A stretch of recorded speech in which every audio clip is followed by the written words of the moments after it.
You are now listening to Dr. Scorpion Blood's Temporal Terror. This is the story of an incredible creature and the lengths that they went to try to survive.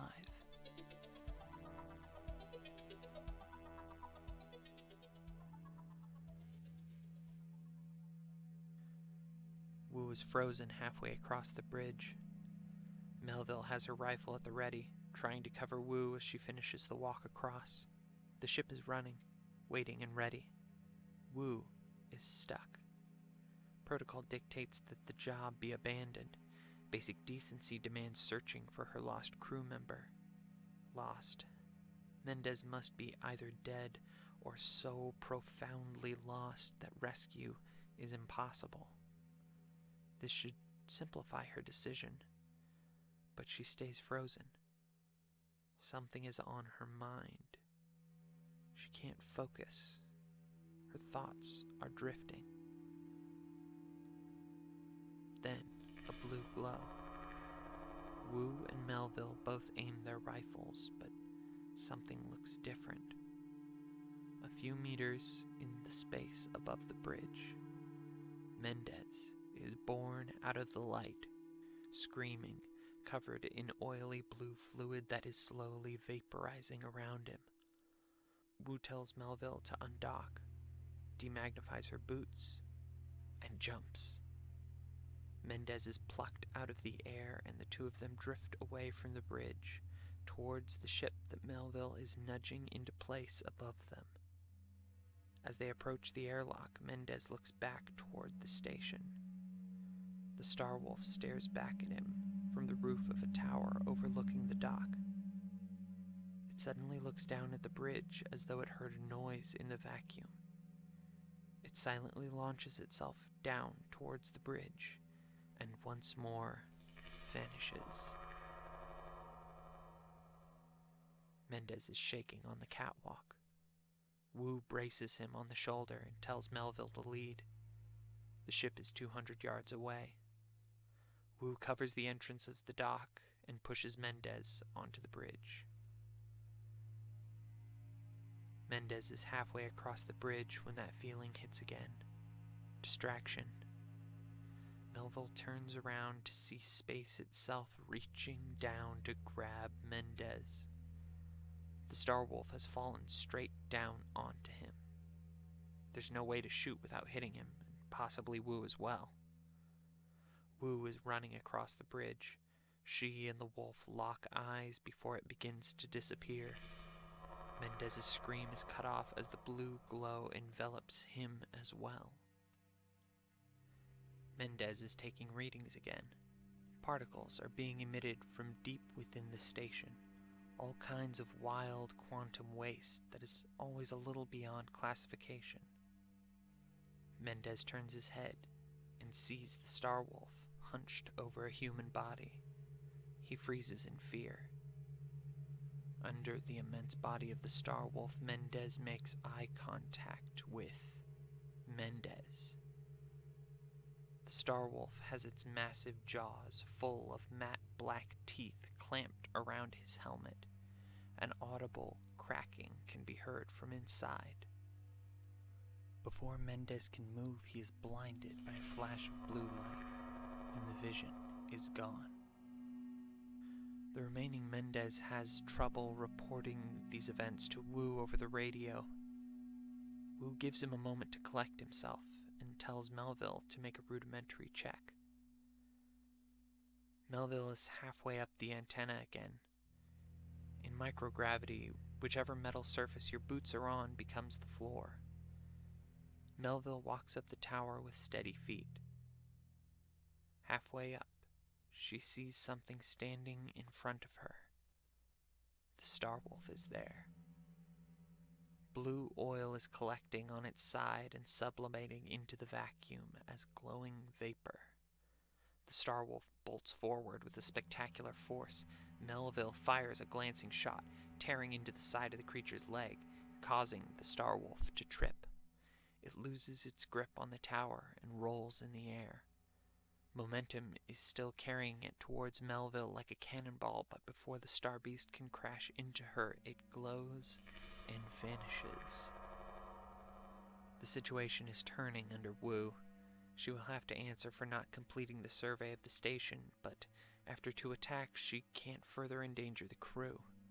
The case can be made that the creature is the source of the interference, and her crew wasn't slated for a biological hazard. Forget that it can vanish. Forget whatever psych job it did on Mendez. She rallies the troops for the walk back, singing the song of hazard pay. Halfway back, the team turns a corner. All 3 of them watch a scuffle 100 yards down the catwalk. It's Mendez, under the StarWolf, with one arm under the wolf's jaw, holding it back from tearing him apart. Mendez begins shaking, murmuring in fear. The StarWolf snaps its jaws around Mendez's helmet. Mendez is losing his grip on the creature's neck. In desperation, he detaches an Allen wrench from his tool belt and stabs one tine of it into the StarWolf's glowing side. It convulses in a silent yelp. Oily blue liquid gushes out of the wound and covers Mendez. The creature leaps off and vanishes. Mendez starts to crawl his way towards Mendez, but something is happening. His mind is drifting again, and he is enveloped in a blue glow. The crew is arriving at Parsons Station, the great interstellar antenna that connects Sol and Proxima Centauri. Something is wrong. Signal distortions indicate damage to the station. Technicians Mendez, Melville, and Wu begin their walk on the station's surface. Through magnetic boots, they feel the hum of matter reactors doing their alchemy in the dark. Melville begins a slow ascent up a mile-high triangular tower. Mendez opens a hatch on the station's surface. From here, he will monitor the fire hose of subatomic particles the station pours out into the dark. Mendez is distracted. Something is on his mind. He can't focus. His thoughts are drifting. From Melville's vantage point on the tower, she spots movement. Something is on the roof of the cooling bay. It has coarse, Vanta black fur, indistinguishable from the vacuum of space. It is noticeable only in that it blocks stars from view. Melville stops, hesitating because she's certain she's seeing things. Glowing blue organelles blossom across the StarWolf's body, and it bolts out of sight. Wu hears the report. The intersection of 1,000 laws, policies, and guidelines crystallize into action. An alien life form, possibly damaging the station. It must be observed and cataloged at the very least. Something catches her eye as she makes her way back to the team. For a split second, she swears she can see a faintly glowing figure in the path of the signal emitter. It seems to hunch over, flash, then fade. Wu chalks it up to plasma, arcing off the emitter, and moves on. The team reprioritizes. Weapons are fetched, just in case. The 3 technicians make their slow march along the length of the station.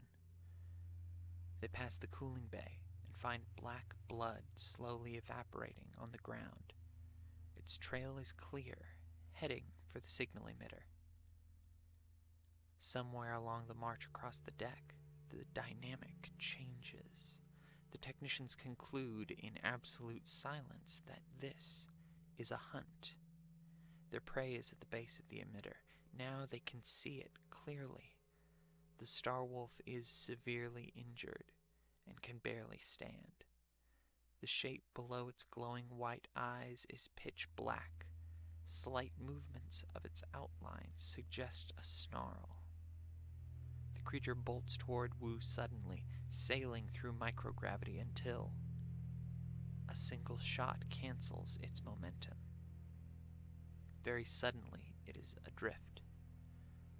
black blood and glowing blue fluid is pooling around black fur. The body is observed, it is catalogued, but the cruise ship is calibrated to their weight. The addition of a large predator would complicate the journey home, so they elect to leave its body snug in the gap between the signal emitter's edge and the body of the ship.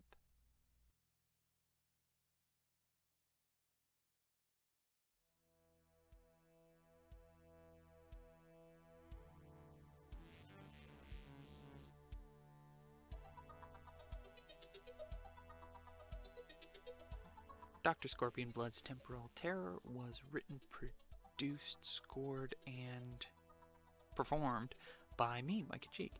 For more information, go to Twitter at DrScorpionBlood. Thanks for listening.